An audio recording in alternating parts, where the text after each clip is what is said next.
You're listening to stories on the Boogeyman channel. Here you'll hear scary tales before bedtime. If you enjoy them, please give me a like and leave a comment. Thank you for listening. I came back because someone had to.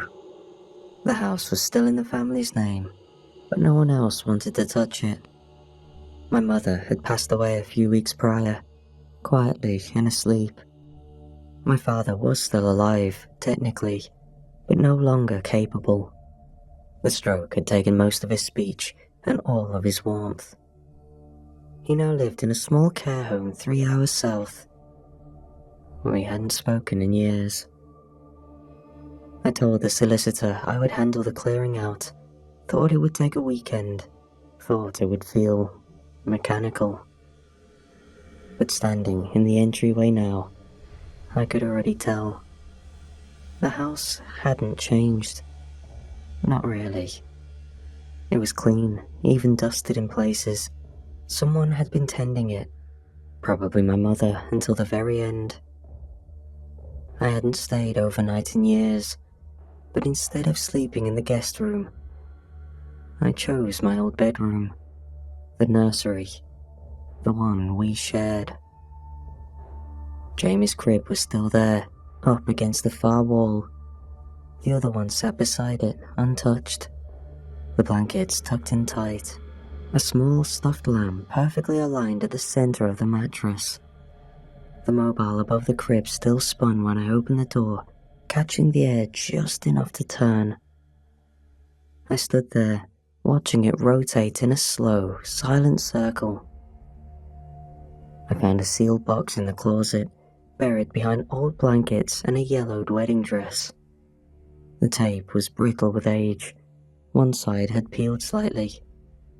Written in black marker across the lid were 5 words.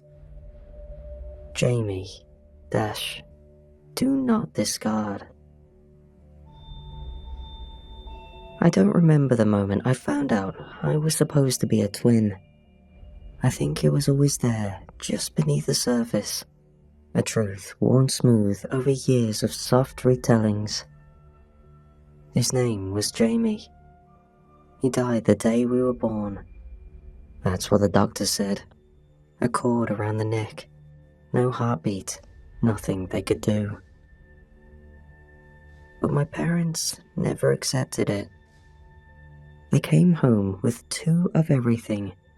2 bassinets, 2 name plaques for the nursery wall, hand-painted in soft cursive. 1 for me, 1 for Jamie.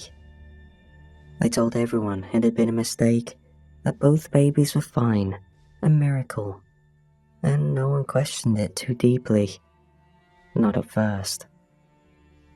There are pictures in the old photo albums that still unsettle me. In some, it's just me, red-faced and swaddled. In others, there's clearly been some editing. A second infant clumsily duplicated or drawn in, smudged at the edges. My father wasn't much for computers. Most of the early ones were done by hand, collage work, tape and scissors. One even had a second blanket with nothing in it next to me. A shape outlined, but empty. Jamie's crib was always kept pristine. Even after I moved into a proper bed, it was dusted, retucked. The mobile was wound every night until its mechanism grew stiff. The stuffed lamb was moved from head to foot, depending on the week, as if someone had been tending him. My parents said things in passing, casual and habitual. "Tom, say goodnight to your brother. Don't wake him, he's finally asleep. Your brother's already eaten." When I was young, I'd play along.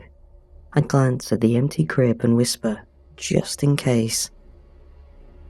But I always knew something was wrong with it. Something about the way the air settled over that side of the room. And when I stopped responding to their remarks and stopped pretending, I remember the look on my mother's face. She didn't look confused. She looked hurt, disappointed, as if I'd insulted someone who was standing right behind me. I was raised to share everything. My room, my clothes, my name. Even though Jamie never spoke, never moved, never grew. We had matching shoes by the front door. Mine usually scuffed, his always clean. We had 2 toothbrushes in the cup by the sink. I wasn't allowed to touch the blue one. I was punished after I tried. I didn't try again. There were rules. I wasn't to cross the center seam of the rug in our bedroom. Jamie's side was to remain undisturbed. I wasn't to move his toys. If one of them ended up in my bed or under my desk, it had to be placed back exactly where it had been. And when things went wrong, the blame was mine. "Tom, don't be cruel to your brother," my mother would say if the stuffed bear turned up face down. "He doesn't like it when you move his things." At first, I thought she was joking. I thought it was a way to soften the loss, a story. But that stopped when things started happening on their own. I'd go to bed with the closet shut, squeeze my eyes closed, listen to the creak of the house settle into its bones. But around 3 a.m., almost every night, the closet door would slide open, slow, dragging against the carpet, just enough to show the dark. Sometimes the mobile above the crib would be spinning when I woke up. Not fast, but turning. The air always felt colder on that side of the room, stale, even in summer. More than once, I woke up to find my blanket halfway across the floor, not kicked or bunched up at the foot of the bed, pulled neatly, as if someone had taken it while I slept. Once, I left Jamie's stuffed lamb on the dresser before bed. I found it tucked under his blanket in the morning. When I mentioned any of it, my father grew distant, my mother got stern, told me not to mock things I didn't understand, told me Jamie had every right to be here too. I stopped talking about it, but I started watching. And the more I watched, the more I was sure. I was not alone in that room. I wanted to believe I was normal, that this was typical of a family. But school ruined that illusion. Other kids asked questions I didn't know how to answer. When they came over, their faces shifted in that quiet way children do when something doesn't sit right. Not fear, not yet. Just discomfort. A feeling that the air wasn't moving right in the hallway, that the second crib didn't belong. One girl, I think her name was Rachel, asked who the other bed was for. I told her the truth, at least my mother's version. "It's for Jamie. He's my brother. But he's not here." "He is," I said. "He's just quiet." She looked at the crib, then back at me, and something in her eyes went cold. I never saw her again after that. Her mum called to say she didn't want Rachel coming over anymore. No reason was given. Another time, I tried to have a sleepover. Matthew from down the road. We played video games until late, then got into our sleeping bags on the floor. He kept glancing at the crib, said it was weird that it was still up. In the middle of the night, I woke up to him shaking me. He looked pale and sweaty. "I heard someone whispering," he said, "right in my ear." I told him it was probably a bad dream, the usual reason my parents told me when I had the same thing happen to me. But he was already stuffing his things into his backpack. He left before sunrise. His parents never let him visit again. I tried to ask my mom if Jamie could be quieter, or if he could put some of his things away. She just smiled and said, Don't be rude to your brother. He doesn't have much. When I said, very carefully, that Jamie wasn't real, her hand tightened on my arm. Don't ever say that, she said. Do you understand? Never. That kind of talk hurts him. She looked over at my shoulder and then towards the nursery, not at me. Her face changed, softened, as if she was waiting for a sound or listening for one. I never said it again. At school, I stopped inviting people. I ate lunch alone. I didn't tell stories about home. At home, I spoke carefully, stepped lightly. I never crossed the seam in the rug. I didn't understand the rules, only that they mattered. And breaking them made the house worse. I wasn't supposed to go in the hallway closet. It was one of the few rules that stuck. That door always stayed shut. The key hung from a small brass hook above the frame, just out of reach for most of my childhood. When I finally got tall enough, I waited for the right day. It was summer. My parents were downstairs, arguing quietly in the kitchen. I stood on a chair, slid the key from the hook, and opened the door. It wasn't anything exciting, just coats and cardboard boxes, musty wool and an old vacuum. I remember being disappointed, until I reached into the sleeve of a raincoat stuffed at the back. My hand brushed plastic, something zipped and crinkly. A freezer bag. Inside, a pale blue notebook with a frayed corner and fading silver stars on the cover. There was no name on the front, but I knew it was my mother's the moment I opened it. Her handwriting was neat at first, curved letters, tidy margins. It looked like any baby book.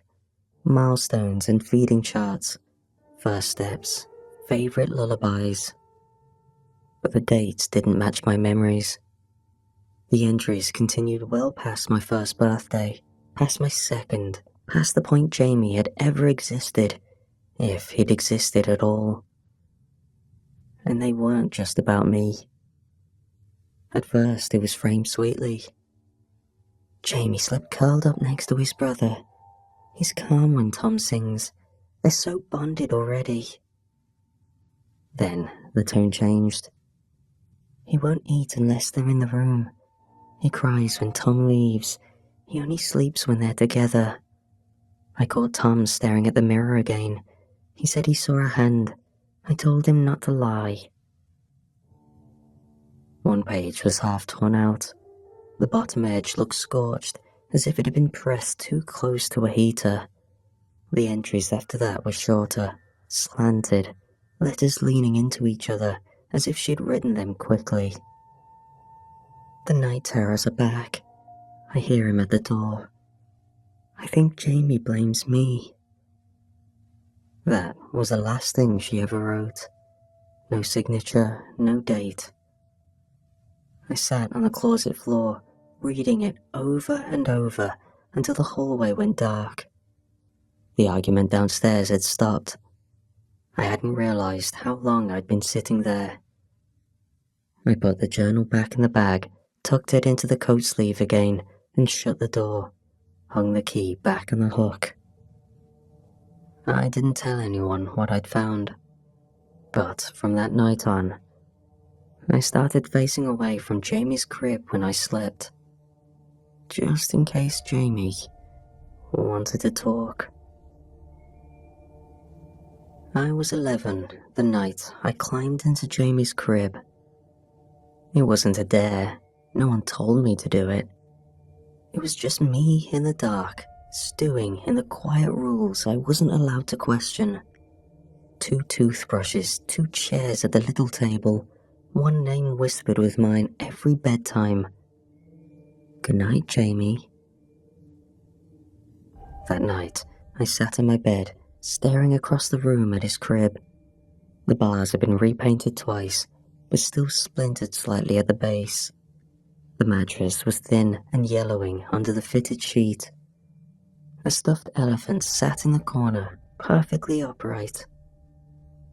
I told myself it was just furniture. Then I got up and stepped over. The mobile turned slowly when I brushed past it. The little animals cast long, thin shadows across the ceiling. I climbed in, lay flat, crossed my arms like I thought a dead kid might. For a moment, nothing happened. Then I blinked. The light was gone. The air was tight. Something hard pressed into my spine. I was in the closet, cramped between winter coats and a broken vacuum hose, curled at the bottom like I'd been stuffed there. The door was latched from the outside. I sat up fast and slammed my shoulder against it. Once, twice. My throat burned. It opened on the third hit. My mother came in, not surprised, not angry, just tired. Her eyes moved from mine to my lap, then back again. I looked down. A baby onesie lay folded across my knees. Not one of mine. Pale yellow, with a little embroidered bear over the heart. It smelled faintly of fabric softener and something else. Something older. Damp wood. Closed rooms. I hadn't taken anything into the crib. I knew that. But there it was. My mother said nothing for a long time. Then finally, she spoke. Her voice quiet and even. You disrespected his space. Then she turned and walked away.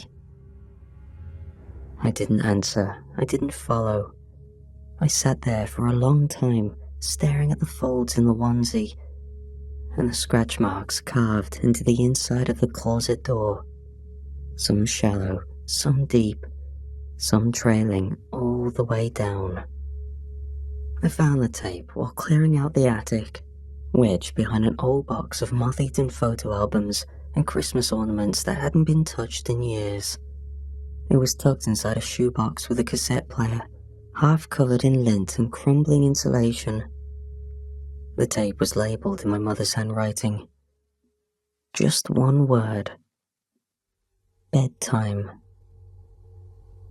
I took it downstairs, sat cross-legged on the nursery carpet, and set the player between the cribs. The machine groaned a little when I pressed play. Then, her voice came through, softer than I remembered, calmer. She was reading The Velveteen Rabbit. That part I recognized. Her tone was warm, almost musical, like she was reading to a child. Then, her second voice joined, higher pitched, not a baby's voice, but definitely a child. I know how I used to sound. The child interrupted the story, whispered phrases that didn't match the text. Is it real if it hurts? I want to know what it tastes like. Tell the rabbit to leave. Her reading never paused. She just kept going, steady and unbroken, as if she didn't hear him. Near the end of the tape, she stopped reading. The room on the recording fell quiet, except for the faint creak of bed springs and the rustle of fabric. Then she whispered, Say goodnight to your brother. There was a pause. Then the child's voice replied, Good night, Tom. The tape clicked to a stop. I didn't breathe for a few seconds.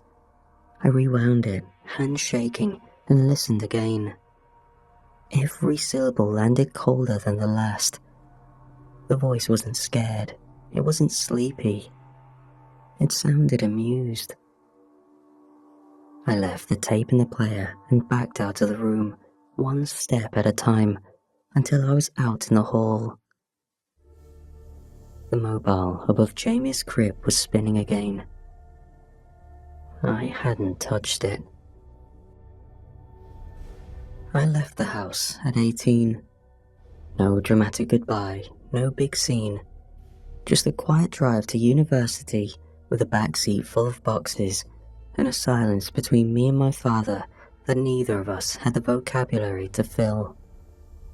I chose a school 6 hours away. No one questioned the distance. No one offered to help me unpack. The first night in the dorm, I slept straight through. No blankets pulled off, no creaking doors, no footsteps around my bed. I remember waking up in the morning, light leaking through the blinds, and realizing how long it had been since I felt rested. No Jamie, no closet dreams, no nursery whispers. Just quiet. I started telling myself the story a different way. That my childhood had been shaped by grief, not ghosts. That what I remembered was trauma echoing in strange places, ritual turned into obsession, and obsession into fear. And it almost worked. Until the phone calls started.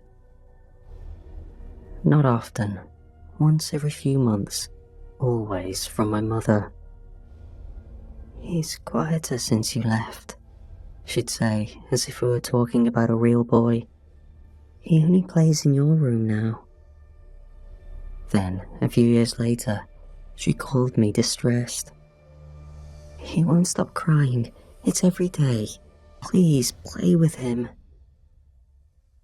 I didn't answer when she called after that. Whatever lived in that house, whether it was grief or something else, I'd left it behind. Or maybe it just stayed with her. I didn't go back after I left. Not for holidays, not for birthdays, not even when Dad called, asking if I'd stop by when I was in town, though I never was. I almost went back when my father had his stroke and left him in need of care, which my mother took on herself. But each time I was ready to go, I didn't. I just stopped at the front door, held the handle, then quietly unpacked, telling myself it was a bad time. I told myself I needed the distance, that it was healthier not to look back. For a while, it was true.